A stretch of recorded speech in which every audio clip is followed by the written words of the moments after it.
নমস্কাৰ সানি technology YouTube চেনেলৰ দৰ্শকসকলক মই সানি আপোনালোক সকলোকে পুনৰবাৰ স্বাগতম জনাইছো। ৰাতিপুৱাৰ কেইবাটাও গুৰুত্বপূৰ্ণ খবৰ আপোনালোকৰ বাবে যুগুতোৱা হৈছে। গোটেই কেইটা খবৰে আপোনালোকৰ বাবে বহুতেই গুৰুত্বপূৰ্ণ, গতিকে আপোনালোকে ভিডিঅ'টো প্ৰথমৰ পৰা শেষলৈকে চাই থাকক। আজিৰ প্ৰথমটো খবৰে হৈছে ধুমুহাৰ ফলত গুৱাহাটীত উভালি পৰিল ৩৪ জোপাকে গছ। এই মুহূৰ্তত আহি পৰিছে এটা বিগ ব্ৰেকিং নিউজ। প্ৰচণ্ড ধুমুহাৰ ফলত গুৱাহাটী মহানগৰীত উভালি পৰিল ৩৪ জোপাকে গছ। উভালি পৰা প্ৰায়সমূহ গছেই আছিল কৃষ্ণচূড়া জাতীয়। বংগোপসাগৰত নিম্নচাপৰ ফলত সৃষ্টি হোৱা ৰেমল নামৰ বিধ্বংসী সামুদ্ৰিক ফলত সৃষ্টি হোৱা ৰেমল নামৰ বিধ্বংসী সামুদ্ৰিক ধুমুহাই ৰাজ্যৰ আন অঞ্চলৰ লগতে গুৱাহাটী মহানগৰীতো ব্যাপক ক্ষতিসাধন কৰিছে। সোমবাৰে মাজনিশাৰ পিছত আৰম্ভ হোৱা ধুমুহাজাকে মঙলবাৰৰ দুপৰীয়া পৰ্যন্ত তাণ্ডৱ লীলা চলায়। ফলত মহানগৰীখনৰ বহু অঞ্চলত গছ-গছনি উভালি আৰু গছৰ ডাল ভাঙি পৰি হাহাকাৰ অৱস্থাৰ সৃষ্টি হয়। ঠাই বিশেষে পথ বন্ধ হৈ পৰাৰ লগতে বিদ্যুৎ সংযোগ বিচ্ছিন্ন হৈ পৰে। তাৰ পিছত বন বিভাগৰ ঊৰ্ধ্বতম কৰ্তৃপক্ষৰ নিৰ্দেশত গুৱাহাটী বনাঞ্চলিক বিষয়াৰ কাৰ্যালয়ৰ তৰফৰ পৰা পুৱাৰে পৰা গছ কটাৰ বাবে এক যৌথ অভিযান চলোৱা হয়। এই যৌথ অভিযানত বন বিভাগৰ উপৰিও SDRF, DDMA, GMC, মহানগৰ আৰক্ষী, APDCL, ৰাজচক্ৰ বিষয়াৰ কাৰ্যালয় আৰু স্থানীয় ৰাইজে সহযোগ কৰে। সকলোৰে বাবে এটা ভাল খবৰ ওলাই আহিছে। হাতত মাত্ৰ 4 দিন সময় বাকী আছে। 4 দিনৰ পিছতে গোলাঘাট জিলাত এখনি সৰ্ববৃহৎ উপহাৰ কুপনৰ খেল অনুষ্ঠিত হ'বলৈ গৈ আছে। টোটেল 40টা উপহাৰ আছে। 40খন নামী দামী গাড়ী আছে। প্ৰথম পুৰস্কাৰ হৈছে ইনোভা ক্ৰিষ্টা, মহিন্দ্ৰা থাৰ, এনেধৰণৰ টোটেল 40খন গাড়ী আছে মাত্ৰ 100 টকাত। হাতত মাত্ৰ 4 দিন সময়হে আছে। 4 দিনৰ পিছতেই খেলখন অনুষ্ঠিত কৰা হ'ব, খেলখন খেলোৱা হ'ব। গতিকে যদি আপোনালোকে এতিয়ালৈকে টিকেট সংগ্ৰহ কৰা নাই তেনেহ'লে টিকেট সংগ্ৰহ কৰিবলৈ স্ক্ৰীনত যোনটো ফোন নম্বৰ দিয়া হৈছে এই ফোন নম্বৰটোত যোগাযোগ কৰক। এই ফোন নম্বৰটো হোৱাটছআপ আছে। হোৱাটছআপত আপুনি আপোনাৰ নাম আৰু আপোনাৰ জিলাখনৰ নামটো লিখি দিব। তাৰপিছত হোৱাটছআপৰ যি প্ৰফাইল পিকচাৰ আছে, প্ৰফাইল পিকচাৰতে এখন স্কেনাৰ লগোৱা আছে। সেই স্কেনাৰত পে'মেণ্ট কৰি স্ক্ৰীনশ্বট দিয়াৰ লগে লগে টিকট আপুনি সংগ্ৰহ কৰিবলৈ পাৰিব। হাতত মাথো 4 দিন বাকী। 4 দিনৰ পিছতে এই সৰ্ববৃহৎ উপহাৰ কুপনৰ খেলখন অনুষ্ঠিত হ'বলৈ গৈ আছে। গতিকে টিকেট যদি আপোনালোকে এতিয়ালৈকে সংগ্ৰহ কৰা নাই অতি সোনকালে সংগ্ৰহ কৰক। হাতৰ পৰা আপুনি এই সুবৰ্ণ সুযোগটো নেহেৰুৱাব, যিহেতু 100 টকাত আপুনি এখন গাড়ীৰ মালিক হ'ব পাৰে।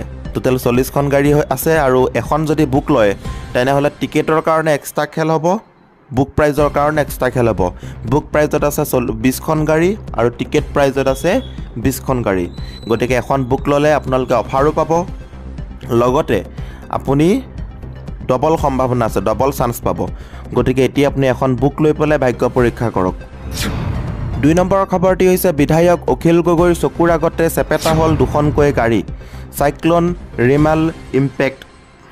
কথম্পি ৰক্ষা পৰিল বিধায়ক অখিল গগৈৰ। সামাজিক মাধ্যমযোগে প্ৰকাশ কৰিলে নিজৰ চাঞ্চল্যৰ অভিজ্ঞতা।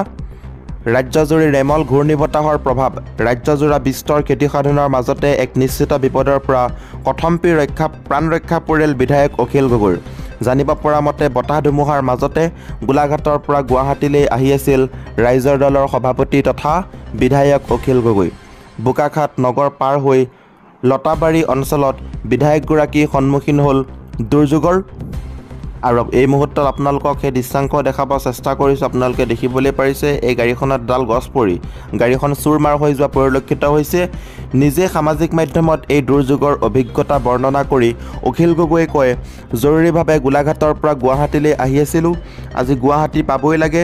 নুমলীগড়ৰ দেওপাহাৰৰ ওচৰৰ পৰা ৰাস্তাত গছ পৰি থকা দেখিলোঁ। বৰষুণ দি আছে, বতাহো। বোকাঘাট নগৰ পাৰ হৈ আমাৰ গাড়ী ৰৈ গ'ল। খবৰ লৈ গম পালোঁ ৰাস্তাত গছ বাগৰিছে। গুৱাহাটীলৈ যাবই লাগিব।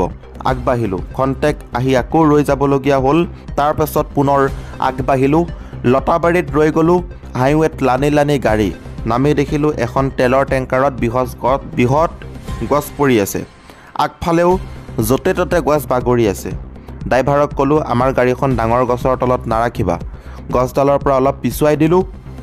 10 মিনিটমানৰ পাছত সঁচাকৈ কাষৰ বৃহৎ কৃষ্ণচূড়াজোপা হালি আহিল আমি গাড়ীৰ পৰা নামি চিঞৰি উঠিলোঁ। গছজোপা আমাৰ সন্মুখৰ দুখন গাড়ীৰ ওপৰতে পৰিল, এখন আৰ্টিগা, এখন মাৰুতি ভান। দৌৰি গৈ চেপেটা হোৱা গাড়ী দুখনৰ যাত্ৰীক মাতিলোঁ। আৰ্টিগাখনৰ একমাত্ৰ আৰোহীজনৰ মাতবোল নাই। গছৰ ডালবোৰ আঁতৰাই তেখেতক উলিওৱা হ'ল। ক'লে, কিংকৰ্তব্য বিমূঢ় হৈ মাতিবলৈ পাহৰি গৈছিলোঁ। মাৰুতি ভানখন চেপেটা হৈ গৈছিল।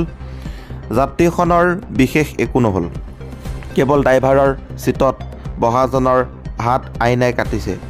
দুগৰাকী মহিলা, এটি শিশু, দুজন পুৰুষ খৰধৰকৈ গাড়ীৰ পৰা নামি আহিছে। ৩ নম্বৰ খবৰটি হৈছে কালঘূৰ্ণি ৰিমলৰ সংহাৰী ৰূপ। এতিয়ালৈকে 12খন জিলাত ঘোষণা কৰিছে শিক্ষানুষ্ঠান বন্ধ ঘোষণা প্ৰশাসনৰ। ৰাজ্যত সংহাৰী ৰূপ লৈছে ঘূৰ্ণী বতাহ ৰিমলে। নিশাৰে পৰা মহানগৰীকে ধৰি ৰাজ্যৰ বিভিন্ন প্ৰান্তত বিধ্বস্ত হৈ পৰিছে স্বাভাৱিক জনজীৱন। ভাৰত আৰু বাংলাদেশত ৰিমলে চলাইছে ধ্বংসলীলা। বুধবাৰে দিনৰ 12 বজালৈ অসমত থাকিব ৰিমলৰ প্ৰভাৱ। ইয়াৰ ভিতৰত সৰ্বাধিক প্ৰভাৱ পৰিব বৰাক উপত্যকাৰ জিলাত। ইতিমধ্যে 12খন জিলা প্ৰশাসনে শিক্ষানুষ্ঠানসমূহ বন্ধ ঘোষণা কৰিছে। কাইলৈ ৰাজ্যৰ বঙাইগাঁও, নগাঁও, হোজাই, পশ্চিম কাৰ্বি আংলং, গোলাঘাট, যোৰহাট, ডিমা হাছাও, কাছাৰ, হাইলাকান্দি আৰু কৰিমগঞ্জৰ সকলো শিক্ষানুষ্ঠান বন্ধ ঘোষণা কৰিছিল প্ৰশাসনে। এইবাৰ কাইলৈ চৰাইদেউ জিলাৰো সকলো শিক্ষানুষ্ঠান বন্ধ ঘোষণা কৰিছে। কালঘূৰ্ণি ৰিমলৰ সংহাৰী ৰূপ ইখনৰ পিছত সিখন জিলাত ঘোষণা কৰিছে শিক্ষানুষ্ঠান বন্ধ। ৰাজ্যত সংহাৰী ৰূপ লৈছে ঘূৰ্ণী বতাহ ৰিমলে। নিশাৰে পৰা মহানগৰীকে ধৰি ৰাজ্যৰ বিভিন্ন প্ৰান্তত বিধ্বস্ত হৈ পৰিছে স্বাভাৱিক জনজীৱন। ইয়াৰ লগতে শেহতীয়া খবৰটি হৈছে ৰিমলৰ প্ৰভাৱত প্ৰকৃতিয়ে লৈছে ৰুদ্ৰ ৰূপ। কেইবাখনো ৰেলৰ চলাচল সাময়িকভাৱে বাতিল কৰা হৈছে। লামডিং বদৰপুৰ পাহাৰ লাইনৰ জাতিংগা লামপুৰ আৰু নিউ হাৰংগাজাও ষ্টেচনৰ মাজত একাধিক ঠাইত ৰেলপথৰ ক্ষতিসাধন হোৱাত সাময়িকভাৱে পাহাৰ লাইনত ৰেল চলাচল বাতিল কৰা হৈছে।